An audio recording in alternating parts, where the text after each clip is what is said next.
মলিকের থেকে আমাদের সবার আগে বিশ্বাস করতে হবে যে এই সিস্টেমটা কাজ করে। এটা বিশ্বাস করি তো আমরা, এবং এই সিস্টেম থেকে মিলেনিয়ার হওয়া যায়, এটা আমি সেই বিশ্বাস করি। মিলেনিয়ার মানে মাসে 1 লক্ষ টাকা, তাই তো? এই সিস্টেম থেকে বিদেশে বেড়াতে যাওয়া যায়, এই সিস্টেম থেকে গাড়ি নেওয়া যায়, হাউস ফান্ড পাওয়া যায়। এত মানুষ সাকসেসফুল হচ্ছে, এত মানুষ সারা ভারতবর্ষে হচ্ছে, তাহলে আমার কেন হবে না? এই বিজনেসটা কিন্তু নিজের সঙ্গে নিজের লড়াই। অনেক প্রতিবাদ করি না আমরা, প্রতিবাদী মানুষ। মসজিদটা কিন্তু খুব প্রতিবাদী।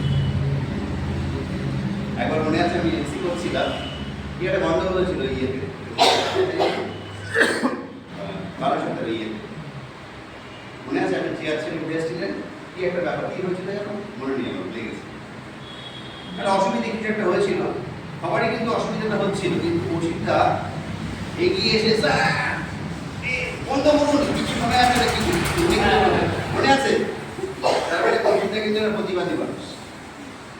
এই বিজনেস করতে গেলে আপনাকে প্রতিবাদ করতে হবে নিজের সঙ্গে। নিজেকে প্রতিবাদ করুন যে এত মানুষ পাচ্ছে, আমি কেন পারবো? এত মানুষ সে সাকসেস আসছে, আসুন ম্যাডাম, উন্নতি কেন নেই? বসুন, সামনে বসুন। ম্যাডাম সেই বাংলাদেশ বর্ডার থেকে এলেন নাকি? ম্যাডামের বাড়ির পিছনেই বাংলাদেশের মানে তার কাটা, তাই তো? কষ্ট করে এসছেন, কিন্তু ম্যাডামের জন্য একটা হাততালি হয়ে যাবে।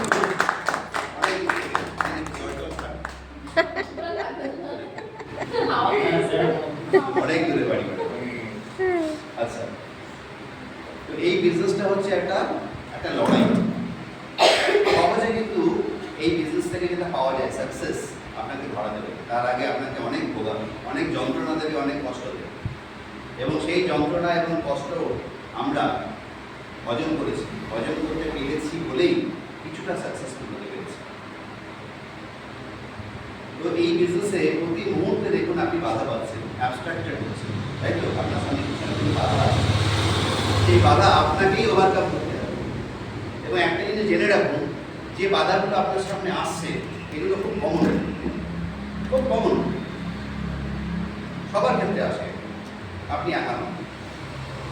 যাই ঘটেছে না কেন আপনার সাথে, যেটা আপনার খারাপ লাগছে বা যে কারণে আপনার মনে হচ্ছে বিজনেস হচ্ছে না, সেই সমস্ত খারাপ ঘটনাগুলো আমার সাথে হয়েছে, রাজু স্যারের সাথে হয়েছে, এখানে সবার সঙ্গে হয়েছে, মোদিকেরা যারা সাকসেসফুল হয়েছে, আপনার সঙ্গে একা হয়নি। ওপর থেকে দেখলে কিন্তু আপনি বুঝতে পারবেন, একটা মানুষ যখন জামা কাপড় পরে তার ওয়াইফের সঙ্গে মানে রাস্তাঘাটে বের হয়, তখন কি মনে হয়? খুব হ্যাপি যে বাড়িতে আদৌ খেতে পেয়েছে কি পাইনি, পান্তা ভাত খেয়ে বেরিয়েছে, আমরা কিন্তু যাই না, দেখে মনে হচ্ছে বা সুন্দর পাঞ্জাব আমাকে পরে আছে, শাড়ি পরে আছে, খুব হ্যাপি, তাই তো? এখানে এসে মোদিকেরা স্টেজে দাঁড়িয়ে গলা ফাটাচ্ছে, খুব এক্সাইটেড, কিন্তু তারও কিন্তু যন্ত্রণা আছে, কিন্তু সে ওই যন্ত্রণা নিয়েই কিন্তু গলা ফাটাচ্ছে, কারণ সে মিলেনিয়ার হবে। আর ওই একই কারণে ওই যন্ত্রণা পেয়ে যদি আপনি দমে যান, তাহলে কিন্তু আপনি কোনোদিন মিলেনিয়ার হতে পারবেন। যতই যন্ত্রণা হোক, এই বিজনেসে একটাই কাজ,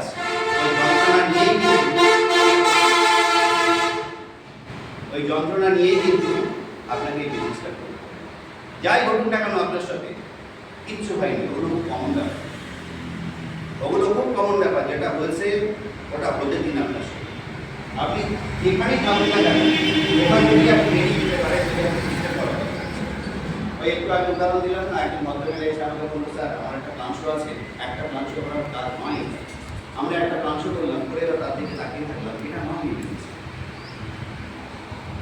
এই বিজনেসটা হচ্ছে লাগাতার আপনাকে কাজ করতে হবে, যেটা আমি করি। আমার ডায়েরি এখানে কিছু নেই, আপনি আমার বাড়িতে আসবেন, আমি আপনাকে ডায়েরি খুলে দেখিয়ে দেবো যে এরকম 1 2 3 4 5 6 7 8 9 এরকম করে একটা যতগুলো ধরেন 20টা নাম এখানে লেখা আছে বা 25টা নাম লেখা আছে, এরকম প্রচুর ডায়েরি পেজ আমার আছে, প্রচুর। আপনি আসুন, আমি দেখি।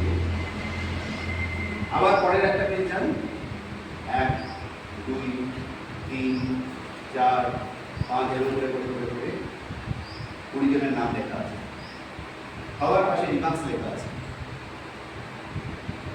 এরকম প্রচুর ডায়েরি পেজ আছে। এর মধ্যে কোনো একটা জায়গায় আপনি দেখতে পাবেন একজনের নাম লেখা আছে, তার নাম হচ্ছে মহিনুল ইসলাম। কোনো একটা জায়গায় আপনি দেখতে পাবেন এখানে লেখা আছে হয়তো সমীর মণ্ডল। বুঝতে পারছেন কি বলতে চাইছি? আমি বলতে পারছি প্রচুর এরকম অজস্র ডায়েরি পেজ আছে, সেখানে প্রচুর নাম আছে, প্রচুর নাম, আনকাউন্টেড নাম, 500-700 পেজ।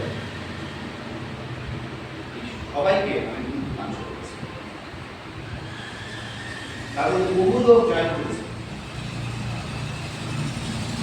বহু লোক জয়েন করার পর ছেড়ে দিয়েছে। কিন্তু এই টোটাল ডায়েরিগুলো ঘাটলে 10টা-20টা নাম কিন্তু বেরিয়ে আসবে। আর সেই 10টা-20টা লোক নিয়ে কিন্তু আমার রেড ডায়মন্ডশিপের একটা সাম্রাজ্য তৈরি হয়েছে। বুঝতে পারলাম? এটাকে বলে ডিসপ্লিন। পারবেন এটা করতে? এটাই একমাত্র সিক্রেট। নিজেকে চেপে ধরে একটা একটা করে মাংস আর পাশে মাংস। ঠিক আছে, আপনারও একজন ডায়মন্ড ওখান থেকে বেরিয়ে আসবে। কে যে বেরোবে আপনি কিন্তু জানেন না, কিন্তু একজনকে মাংস করে যদি তার দিকে তাকিয়ে থাকে এবং কবে জয়েন করবে, কবে ডিরেক্টর হবে, কবে এসিডি হবে, এটা সেই বিজনেস নয়। কিন্তু বোঝার চেষ্টা করুন একই কাজ। ওই যে কালকেও